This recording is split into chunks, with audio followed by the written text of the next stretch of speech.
and so do I, and so does my team. Keith, I saw you ran into Terrence Crawford over the weekend. What was that like, just being next to him?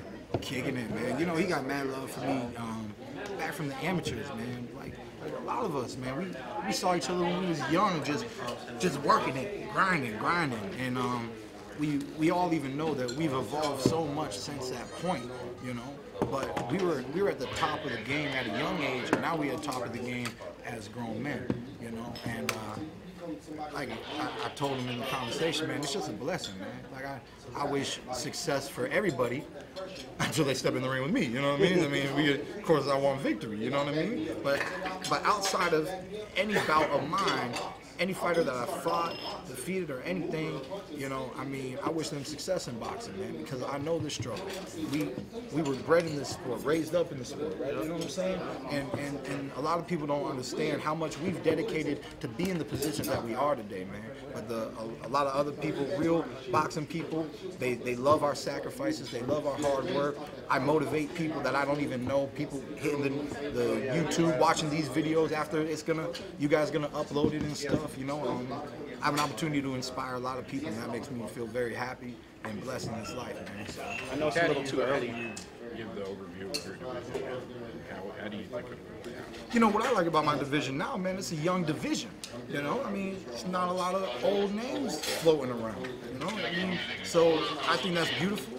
A lot of the names, even these young guys, you guys know who we are, but soon, in the near future, there's going to be some other challengers and contenders and some new, fresh young blood that's going to try to get in the mix and try to come to the top of the welterweight division. And I just look forward to what the rest of my career is really going to be and what the legacy of Keith One-Time Thurman is going to be at 147. Keith, Mikey called you out. You're down to fight him. What do you think about that? He's one of the best, if not the best, 47. He's the most decorated at 147 right now. Longest champion right there right now. He's definitely the top dog. So that's why if you're going to beat somebody and make a name, you got to go after the biggest man. Gotta go after number one, baby. I never had so many eyes on me, you know, but that's the position that I'm in now, you know.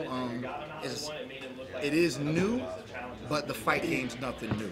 The fact that these people, everybody wants to fight me, means I don't have to look for a contract no more. I mean, we can make fights easily. You know, we can make fights easily. You know, everybody's ready to step in the ring. There was a time, about 4 or 5 years ago, where it wasn't the case, where a lot of people were avoiding me. And every fighter goes through that. That's why you got to grind it out, you got to stick it out, and just keep showing that you are the best, or that you are a threat, and that you need to be recognized.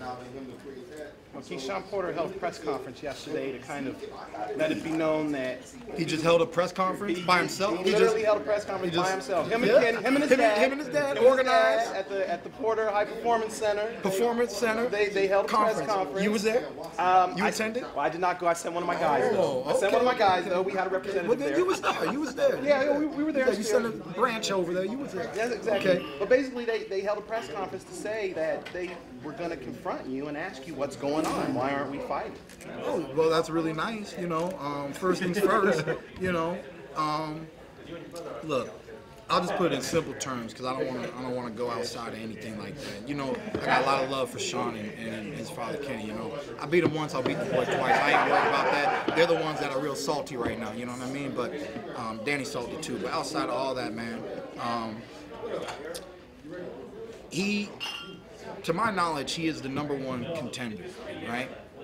But I'm not gonna tell you that I know, I don't know.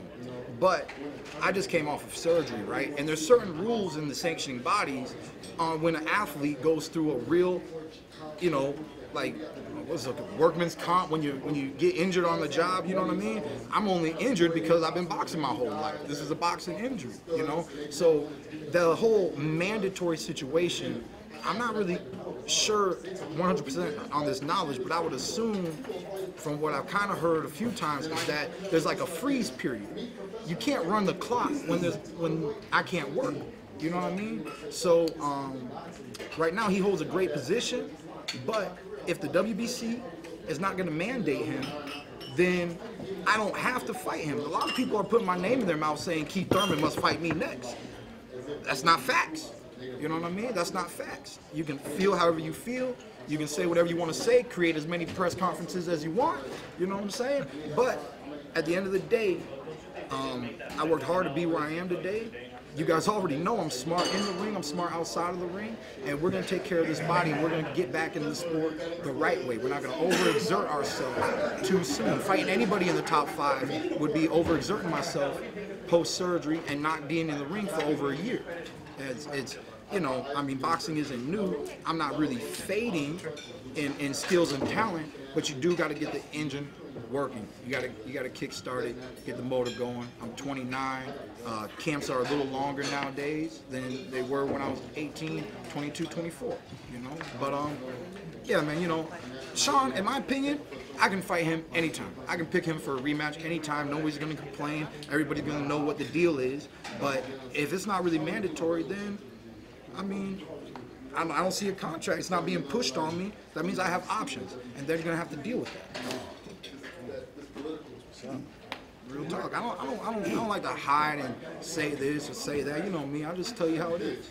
You know? Do you feel like that just kind of gets ignored? The fact that you were injured and you're coming off of a surgery and you need time to heal? Yeah, you know, I like to make the comparison. It's like, you know, everybody knows Kobe went through surgeries. Everybody knows Tiger Woods went through surgeries. You know, can you imagine Tiger Woods after surgery and they're like, oh yeah, why don't you just play at this little Honda Cup little event and we're just going to have a one-on-one with you and Dustin Johnson, you know, after surgery. You know, like, what's he going to look like? And is he even going to want to volunteer for that? You can pick somebody else. He's not going to be in the mood to be in front of all the cameras in a one-on-one scene because boxing is a one-on-one sport. You can't really compare boxing to a lot of sports because it's one-on-one. Imagine Kobe after surgery and they're like, oh yeah, we want you to do a one-on-one with LeBron. Like, calm the fuck down, you know? Like, you know what I mean? I mean, so yeah, I do feel like people are ignoring it a little bit, but I got a lot of people that are saying, look, champ, do what you have to do. We love you, we support you, we look forward to you getting back in the ring, and we look forward to you to staying on top, you know. So I'm still young, man, right in my prime, and the career's not over, man. We got a lot to do. We got lots of performances to give. So that's another thing too, is I'm trying to get back in the ring twice this year, something that I haven't done for prior years. So we're on a mission to get more active and then get back into dominating and destroying the welterweight division. What do you think about all the hype? I don't know if it's hype or not, but people talk about Spence all the time has been pound for pound. He's been active, right? He's been active. He had a terrific performance when he went overseas and beat Kell Brook. He has a very nice boxing style. It's very appealing to the spectator because as far as fans are concerned, boxing's a spectator sport, right? They're sitting and they just watching, you know, and he's very entertaining. He can close his show. He's hurt a lot of guys, but you know, it's just not anything I can do right now. It's not on my to-do list today and tomorrow. I unified. I talked about 4 or 5 years ago. I'm gonna get this belt. I'm gonna get this belt. I'm going after all the belts. You know. So we're still in that process. We had a little bit of a setback, but I'm the man. Like I said, it's not my fault that right before surgery, I got the best fight of my career. I unified 2 titles in the welterweight division, and everybody else is walking around with 1. You know what I mean? So that was my move. You know, and that's, you know, I wanted Danny, and I'm glad I got Danny because I would have been injured. I would have had this layoff, and I would only have 1 belt. You know, so. And it would be a lot harder to try to go after Danny. Somebody else would get Danny first, you know? So it was a good move on my behalf, so I'm in a great position. It's like a chessboard. I'm in a great position. You want me to move, but I'm not going to move out of position. I might restack, relocate some things, but I'm not going to move out of position when I hold such a great position. You know what I mean? And then when it's time to strike, we're going to strike. Do you have an opponent yet? No, still not. No, still too far out. 13 weeks, you know? I've been telling a lot of my people back at home, you know, fights normally don't get announced in the way that they did. We normally won't announce a fight 100 days before, you know, but it was a part of a big Showtime announcement, you know. So a lot of people had opponents, and a few people didn't have opponents, you know, and mine was so far out, you know. At the end of the day, I'm just going to say this line, but, you know, opponents are a little bit on a need-to-know basis. They don't need to know 100 days before the fight. They can know within a respectable time manner, not in a disrespectful time manner, not no 2-week notice or nothing like that, in a respectable time manner, and get ready for the fight. But to be honest, there's not even ears in my name right now because it's still still so far out. Have you returned your elbow yet? Oh yeah. How does it feel compared to how it was before the surgery? You know, it feels a little, you know, the scar tissue and things like that, but the pain is gone. You know, loose bodies were in there, so every time I was snapping it out, it was just banging up and creating a whole bunch of unwanted inflammation, you know? So all that inflammation is gone. There's no more banging up. It's usable, and we're gonna have fun.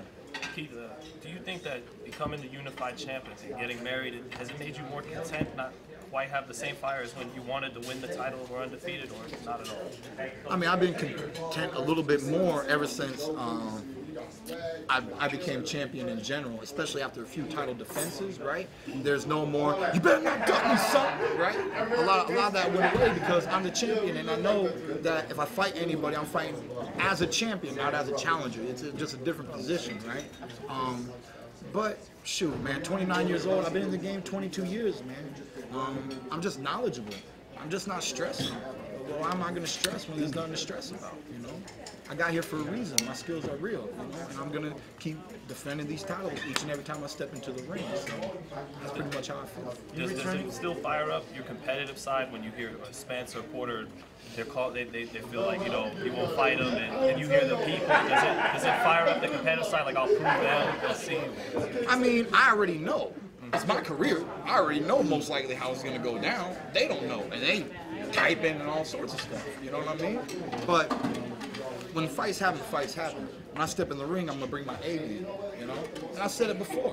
I got an O. I'm not afraid to let it go. If you can beat me, beat me. You know?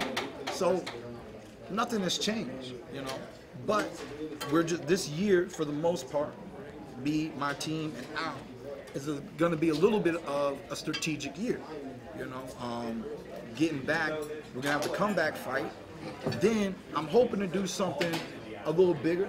I don't know what it's going to end up being. I don't know if it ends up Sean gets what he wants. They can hush their mouth. I don't know what's going to happen. If not, they're going to be a little extra salty, and they're going to end up running it a little bit more.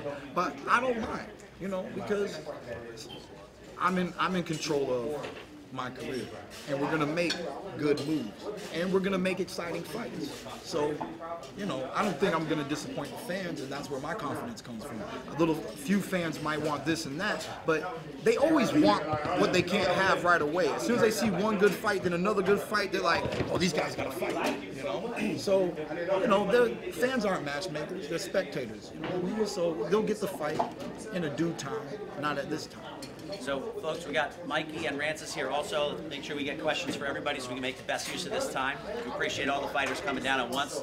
Uncommon to have this roundtable like this. We want to make sure we get time for everybody. So, please spread the love. Keith, you know, you're a great student of the game. Yeah. Everybody knows that. So, when you sizing up Errol, assessing him as a student of the game, are you seeing openings? Are you saying to yourself how you're going to beat this guy? Dude, nobody's untouchable, right? Nobody's untouchable. Everybody knows he's not untouchable. He's just got a real nice, solid foundation, right? You know, Tito Trinidad was very solid, you know, hands up, strong, you know. Errol's a little flat-footed. He has bounced around a little bit. He does have a decent little back step. Everybody knows he works the head, he works the body, you know, and he's quite consistent. You know what I mean? When I size up people, I like to see how consistent they are. He's quite consistent. He's got good size as a welterweight. Look at this dude. Oh, look at this dude. How's he feeling? Let me well, it's not the shoulder. I just touch on it. It's not the shoulder, it's the elbow. But you don't have to stop though. But it's the elbow. Please. Oh, okay. Oh no, too hard. You hurt me again. No. How you feeling? I'm good, man. Good to see you. Yeah, nice to see you, man. Yeah. Braid it up nowadays. Braid it up. No more twisting. Yeah. I see. Mikey, how's preparation going for March 10th? Myers touch on him, that's all. Yeah, boost me up. Appreciate it. March 10th is coming up fast. How's everything going? Working hard, a lot of sparring, a lot of rounds. You know, I was pushed a few weeks, so now we just gotta get back and step up on the gas. You know, took a week lightly, you know, but now we're back and we're right on track.